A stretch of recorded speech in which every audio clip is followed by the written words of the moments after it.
खुलुमबाय लोगोफोर बर'नि रानि 2.0 चेनेलाव गोजोन फुंबिलिनि बयनिसिमबो अननाय आरो सिबिनायखौ जासिहरनाय थाबाय।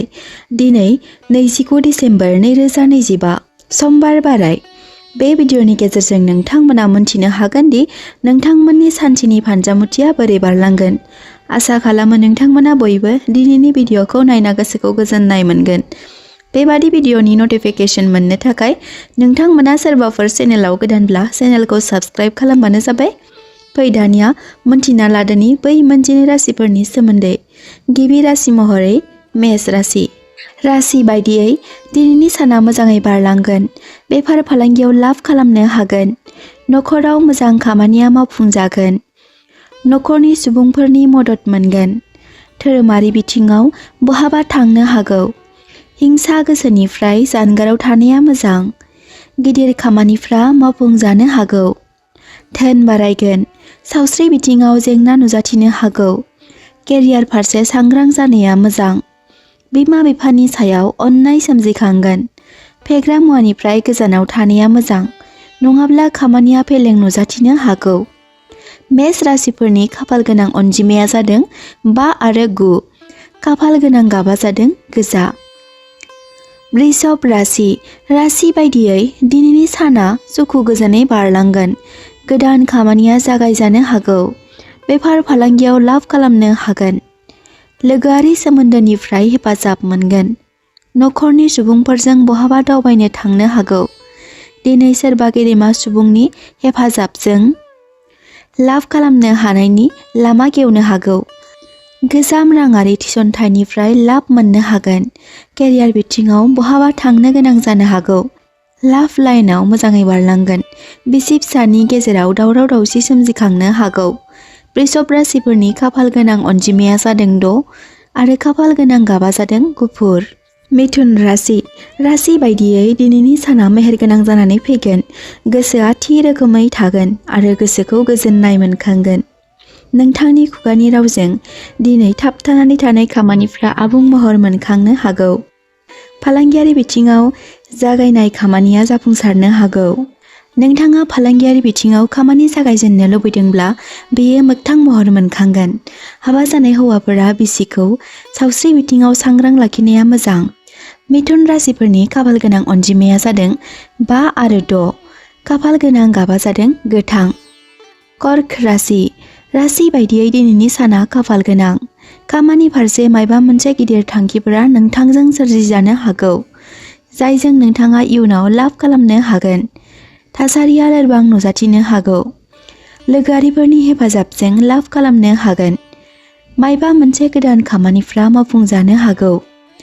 नखराव मोजां नियम खान्थिया मावफुंजालांनो हागौ। सावस्रि बिथिङाव मोजाङै बारलांगोन।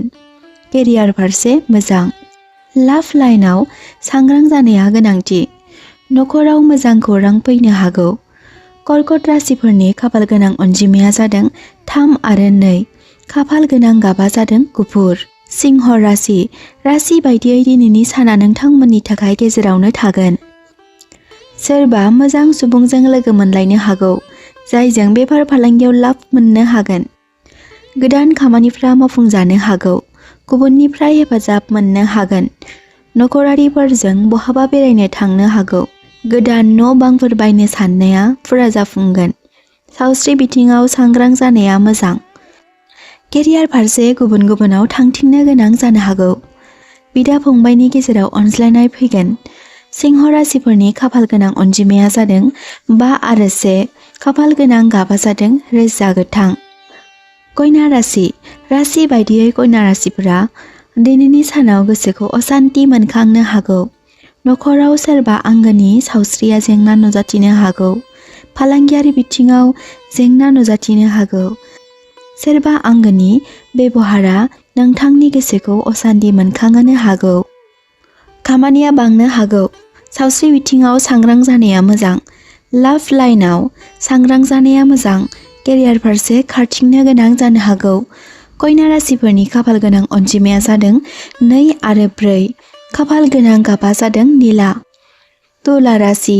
राशि बायदियै तुला राशिफोरा सावस्रि बिथिङाव एसे एनै जेंना नुजाथिनो हागौ।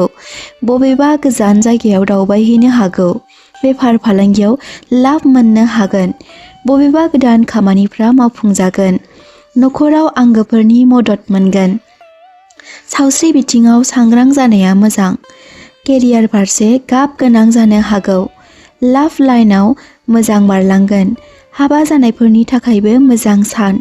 तुला राशिफोरनि खाफाल गोनां अनजिमाया जादों 7 आरो 6। खाफाल गोनां गाबा जादों गलाब। वृश्चिक राशि। राशि बायदियै वृश्चिक राशिफ्रा सावस्रि बिथिङाव सांग्रां जानाया मोजां। बिमा बिफानि सावस्रिखौ नोजोर होनाया गोनांथि। बेफार फालांगियाव लोगोफोरनिफ्राय हेफाजाब मोननो हागोन।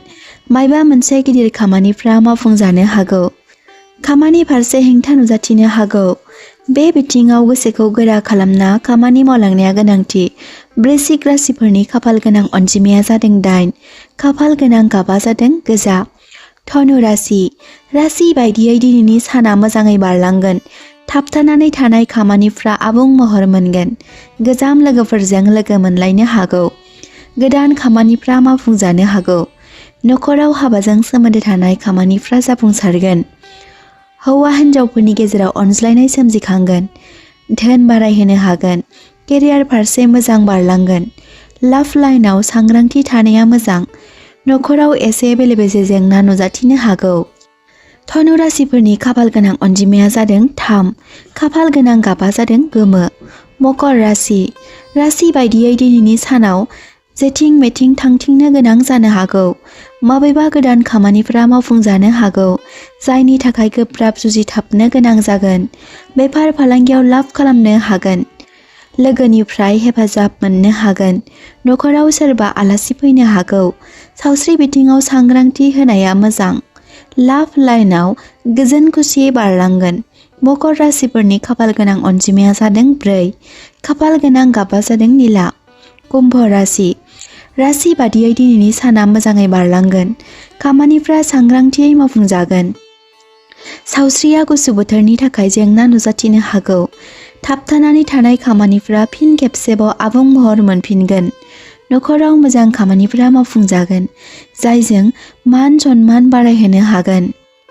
सावस्रि फारसे एसे एनै जेंना नुजाथिनो हागौ। सांग्रां जानाया मोजां। कुम्भ राशिफोरनि खाफाल गोनां अनजिमाया जादों 2 आरो 7 आरो खाफाल गोनां गाबा जादों फान्थाव गाब। मीन राशि। राशि बादियै दिनै नोंथांमोना मायबा मोनसे खामानिनि बागै सावरायनो हागौ। खामानि फारसे खायसे सुबुंफोरा हेंथा सोमजिहोनो हागौ। जायनि थाखाय नांज्लायनाय सोमजिखांनो हागौ। फालांगि बिथिङाव गोसोखौ असुबिदा मोनखांगोन। सावस्रि बिथिङाव एखे रोखोमैनो थागोन। नखराव सम्पथिनि थाखाय एना एनि नुजाथिनो हागौ। मीन राशिफोरनि खाफाल गोनां अनजिमाया जादों 2 आरो खाफाल गोनां गाबा जादों गोमो। सानसेयारि फानजामुथि नायनो मोजां मोनग्रा गासै लोगो नोंथांमोननिसिम भिडिअखौ जोबजासिम नायजोबलांनायनि थाखाय आंनि गोसो गोरबोनिफ्राय साबायखर बावहरनाय थाबाय। आरो बेजों लोगोसे भिडिअखौ नोंथांमोननि लाइफआव एसेब्लाबो इउजफुल मोनदोंब्ला कमेन्ट खालामनो दाबाव।